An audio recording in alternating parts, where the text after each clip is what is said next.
Organic compounds में carbonyl group की electronic structure और नेचर कैसी होती है और ये कार्बन कार्बन डबल बॉन्ड के नेचर से कैसे डिफरेंट होती है। नमस्ते, मेरा नाम मनदीप दलाल है और इस लेक्चर में हम इन्हीं प्रश्नों के उत्तर खोजने की कोशिश करेंगे।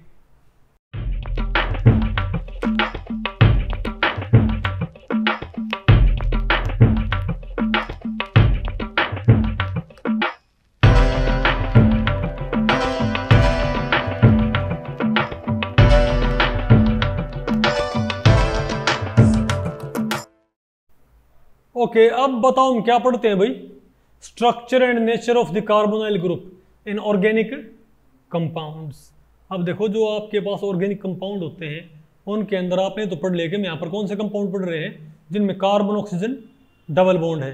तो आपने देखना है कि इस कार्बन ऑक्सीजन डबल बॉन्ड की पहली बात तो स्ट्रक्चर क्या होती है और इसकी नेचर क्या होती है। ठीक है, यहाँ पर आपने पहली बात तो बॉन्डिंग को एक्सप्लेन करना है, उसके बाद हम इसकी प्रॉपर्टीज के ऊपर असर स्टडी करेंगे। ठीक है, तो पहले देखते हैं, मान लिया हमारे पास कीटोन है।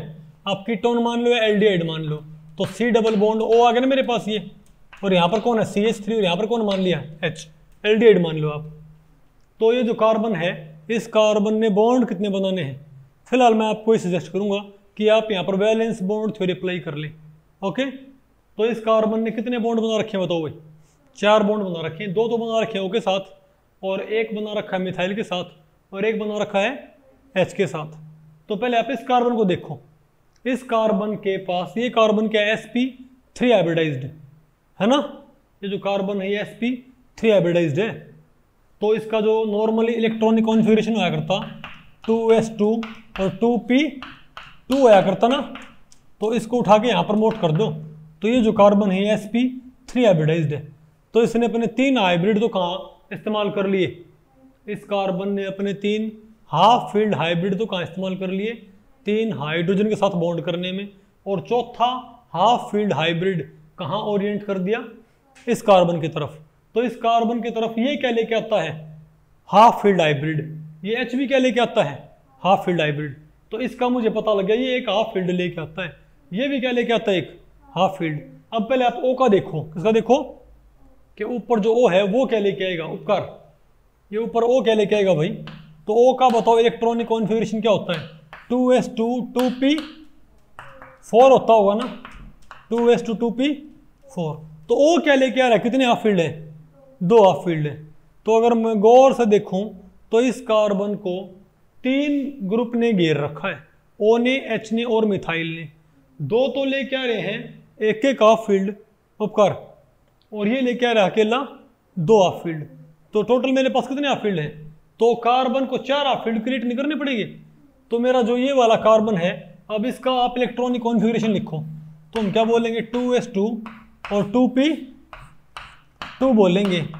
तो इसको क्रिएट कितने करने हैं, 4 हाफ फील्ड।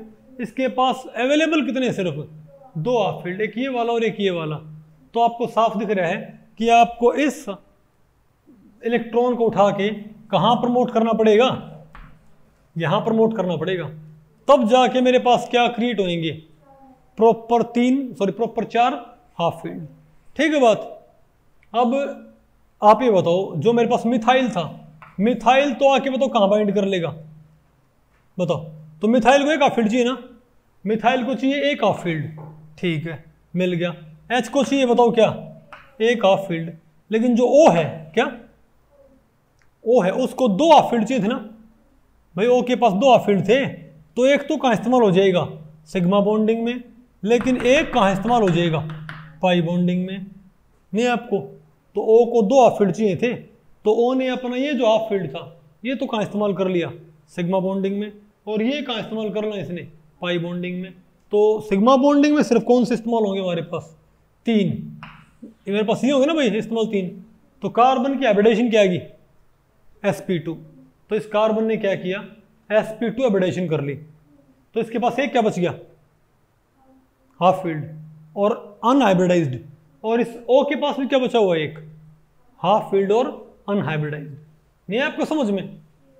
तो जो कार्बन हुआ क्या होगा, जो कार्बन, अब मैं ये कह दूं जो कार्बन था इसने अपना एक हाफ फील्ड, अब sp2 हाइब्रिडाइजेशन होती कैसी है, ट्राइगोनल होती हुई ना, क्या होती है ट्राइगोनल प्लेनर। तो अगर मैं ये मानता हूँ कार्बन है, तो एक हाफ फील्ड, एक मिथाइल से बॉन्ड बन गया, एक H से बॉन्ड बन गया, एक क्या बन गया भाई, O से बॉन्ड बन गया ना हमारे पास। अब इस कार्बन के पास एक क्या बचा हुआ है, इस कार्बन के पास क्या बचा हुआ है, एक हाफ फील्ड नहीं बचा हुआ क्या, और वो कहाँ पर बचा हुआ है, इस प्लेन में। इसको PZ मान लो, कार्बन का हाफ फील्ड जो बचा हुआ उसको क्या मान लो भाई, ये बोर्ड का प्लेन क्या मान लो, XY प्लेन।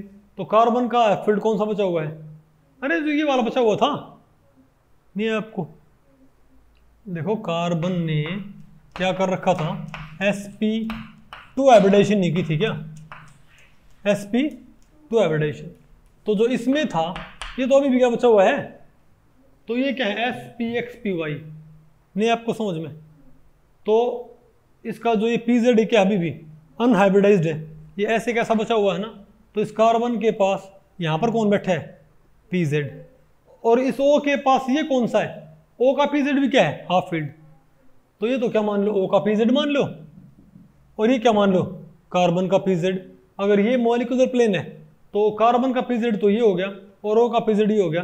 तो यहाँ पर साइडवाइज ओवरलैप से एक बॉन्ड नहीं बन सकता क्या। और अगर मैं इस मॉलिक्यूल को उठा के, अगर मैं इस मॉलिक्यूल को उठा के ऐसे कर दूं, मतलब मॉलिक्यूल का प्लेन बोर्ड का ना रख के मॉलिक्यूल का प्लेन में ये वाला करना चाहूँ, कौन सा, अरे भाई मैं मॉलिक्यूल का प्लेन, मतलब इस मॉलिक्यूल को मैं उठा के यहाँ ले आऊँ ऐसे, ठीक है, तब बताओ आपको क्या देखने को मिलेगा, बताओ। तो कार्बन क्या करेगा, अपना एक हाफ फील्ड हाइब्रिड तो उस साइड ओरिएंट कर देगा, कहाँ पर, उस साइड, और एक हाफ फील्ड हाइब्रिड काउंट कर देगा बोर्ड से हमारी तरफ। अरे भाई ये इस प्लेन में अब, तो यहाँ से कौन जुड़ गया, H, और यहाँ कौन जुड़ गया, मिथाइल, और यहाँ कौन जुड़ा हुआ है, O। तो बोर्ड का, तो मॉलिक्यूल का प्लेन अब ये वाला हो गया नहीं ये वाला। तो कार्बन का PZ कहाँ पर होगा, तो ये क्या कार्बन का हाफ फील्ड PZ, और ये क्या ऑक्सीजन का हाफ फील्ड PZ। तो यहाँ पर भाई ये पेयरिंग हो जाएगी, नहीं आपको समझ में। तो भाई क्या इनके अंदर वो नहीं जाएगा हमारे पास साइड वाइज ओवरलैप, तो यहाँ क्या बन जाएगा, पाई बॉन्ड। उपकार, तो कार्बोनिल ग्रुप के अंदर हम क्या बोलेंगे, कार्बन ऑक्सीजन के बीच में एक तो क्या बना हुआ है, सिग्मा बॉन्ड हाइब्रिड ऑर्बिटल्स के साथ, और कार्बन ऑक्सीजन के बीच में एक क्या बना हुआ है, साइड वाइज ओवरलैप की वजह से इनके PZ ऑर्बिटल्स के साइड वाइज ओवरलैप की वजह से क्या बना हुआ है, पाई बॉन्ड। आ गया आपको समझ में, अरे बोलो, ठीक है, ओके। तो मेरे ख्याल से आपको भाई स्ट्रक्चर, आपको कार्बोनिल ग्रुप की पता लगी ना, कि नहीं पता लगी, बताओ। अब स्ट्रक्चर तो आपको पता लगी, अब थोड़ा आपने इसकी जो नेचर है उसके ऊपर आपने बात करनी है। किस पे, थोड़ा सा आपने भाई इसकी नेचर के ऊपर बात करनी पड़ेगी अब, ठीक है बात।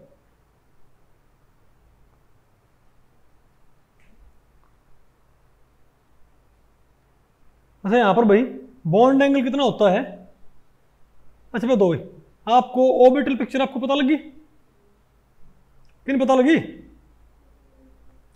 आपको भाई ऑर्बिटल पिक्चर पता लगी कि नहीं पता लगी, पता लगी ना। अच्छा अब कार्बन ऑक्सीजन में मोर इलेक्ट्रोनेगेटिव कौन सा होता है, अगर मैं आपसे पूछूं, ऑक्सीजन, ठीक है।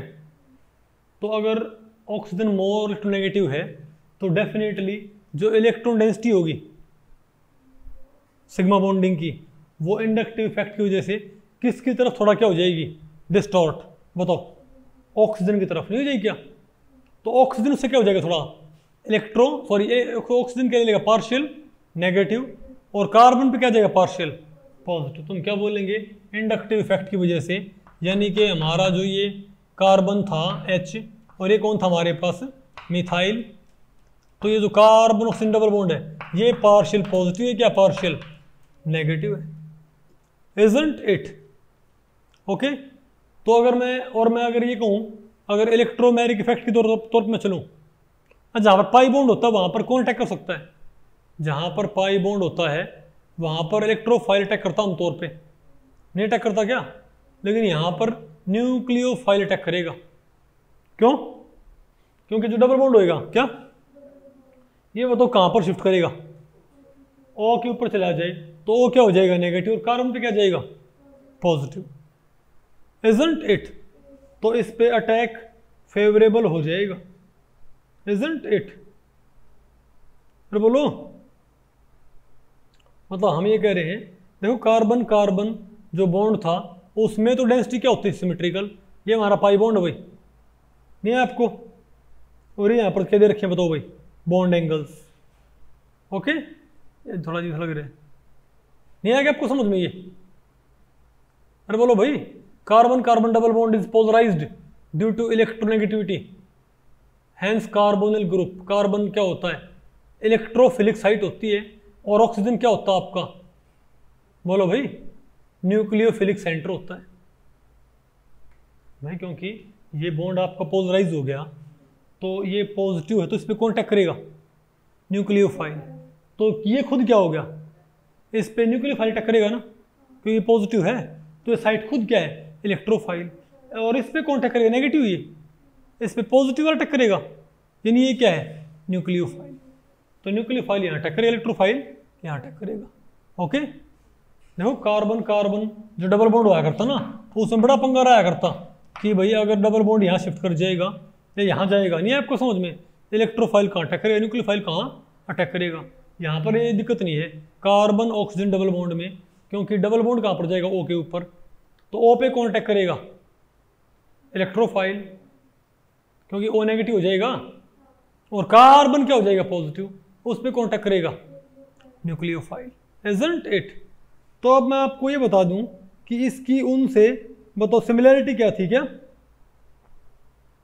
अब तो कार्बन कार्बन डबल बॉन्ड में क्या, अरे बोलो, अगर मैं आपको ये बोलूं कि कार्बन कार्बन डबल बॉन्ड में और कार्बन ऑक्सीजन डबल बॉन्ड में सिमिलैरिटी क्या क्या है और डिफरेंस क्या क्या है, ठीक है।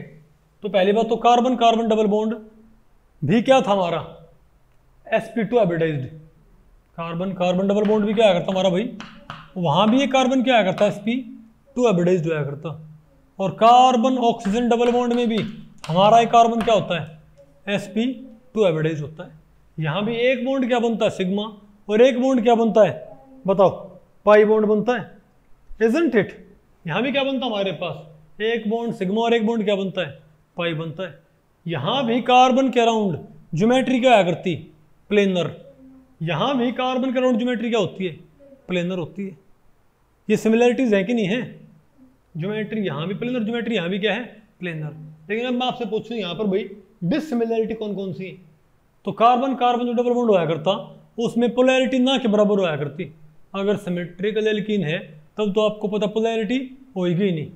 तो कार्बन कार्बन डबल बॉन्ड में पोलैरिटी नहीं आया करती, क्योंकि दोनों कार्बन क्या आया करते, दोनों एटम क्या आया करते सेम इलेक्ट्रो नेगेटिविटी की। लेकिन कार्बन ऑक्सीजन डबल बॉन्ड में क्या होता है पोलैरिटी होती है भाई, क्यों,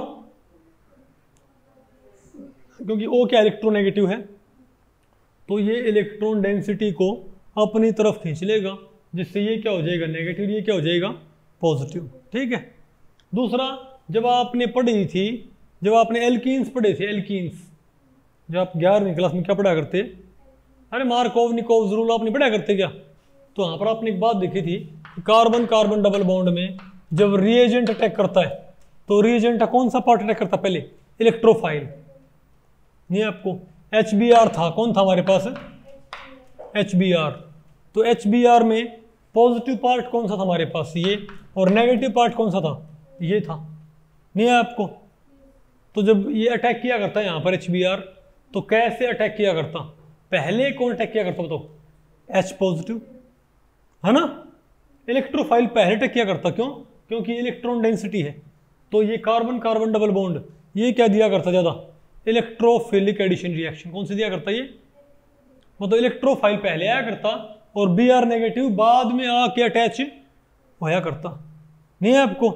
दूसरी तरफ अगर मेरे पास कार्बन डबल बॉन्ड है, मैं यहां पर क्या ऐड करूं HCN, क्या ऐड करूं HCN, तो देखो यहां भी डबल बॉन्ड है और यहां भी क्या है डबल बॉन्ड, बस ये कार्बन कार्बन डबल बॉन्ड, ये कार्बन ऑक्सीजन डबल बॉन्ड है। तो यहाँ इलेक्ट्रोफाइल कौन सा H पॉजिटिव, न्यूक्लियोफिलिक पार्ट कौन सा रिएजेंट का Br नेगेटिव, इलेक्ट्रोफिलिक पार्ट कौन सा है H पॉजिटिव, और न्यूक्लियोफिलिक पार्ट कौन सा होता है साइनाइड नेगेटिव। तो इसमें पहले अटैक कौन करेगा? इलेक्ट्रोफाइल, बाद में कौन आएगा? न्यूक्लियोफाइल। इसलिए क्या बोला करते हैं इनको? इलेक्ट्रोफिलिक एडिशन रिएक्शन, यानी क्या बोलते थे? Electrophilic addition reaction. क्योंकि जो पहले, हालांकि रिएजेंट तो पूरा ही अटैच हुआ है, लेकिन रिएजेंट का जो सा पार्ट, रिएजेंट का जो पार्ट पहले अटैच होता है उसके आधार पर बोलते हैं कि रिएक्शन कौन सी है। नहीं है आपको समझ में? लेकिन यहां पर रिएजेंट का कौन सा पार्ट पहले अटैक करेगा पता आपको? Cn नेगेटिव आएगा आपको। ये Cn नेगेटिव पहले आएगा, H पॉजिटिव क्या आएगा? बाद में। यानी यहां पर पहले अटैक कौन करेगा? न्यूक्लियोफाइल। तो ये कह देंगे न्यूक्लियोफिलिक एडिशन रिएक्शन। ये भी भाई अंतर है कि नहीं है? अरे बोलो भाई, ठीक है। अच्छा, तो कार्बन के मुकाबले ऑक्सीजन का साइज क्या होता है? स्मॉलर होता है ना? बोलो भाई, कार्बन के मुकाबले ऑक्सीजन एटम का साइज क्या होता है? ये यहां पर नजर आ रहा था ना, अभी यहां पर नजर आ रहा था ये, पक्का? अच्छा बताओ भाई, कार्बन के मुकाबले क्या ऑक्सीजन का साइज स्मॉलर नहीं होता? अगर स्मॉलर साइज होता है तो डेफिनेटली कार्बन ऑक्सीजन बॉन्ड क्या होना चाहिए? शॉर्टर होना चाहिए। और कार्बन कार्बन बॉन्ड क्या होना चाहिए? लॉन्गर होना चाहिए। और ऐसा होता भी है। कार्बन ऑक्सीजन बॉन्ड की लेंथ क्या होती है? तकरीबन 120 पिकोमीटर। कितनी होती है? 120 पिकोमीटर। और कार्बन कार्बन डबल बॉन्ड की लेंथ कितनी होती है? 134 पिकोमीटर। आ गया आपको समझ में? तो मेरे ख्याल से, अरे भाई, कार्बन कार्बन डबल बॉन्ड की लेंथ होती है 134 पिकोमीटर और कार्बन ऑक्सीजन क्या होती है? 120 पिकोमीटर। तो ये क्या इसका डिफरेंस है? ये क्या शो करता है? Electrophilic addition reaction. ये क्या शो करता है? Nucleophilic addition reaction. ओके, तो भाई इस लेक्चर में इतना ही। अगर इस लेक्चर के बारे में आपके कुछ प्रश्न या सुझाव हैं तो आप मुझे नीचे कमेंट सेक्शन में पूछ सकते हैं। मैं उनके उत्तर देने की पूरी कोशिश करूंगा। तो भी ठीक है, मिलते हैं अगले लेक्चर में। तब तक के लिए नमस्ते।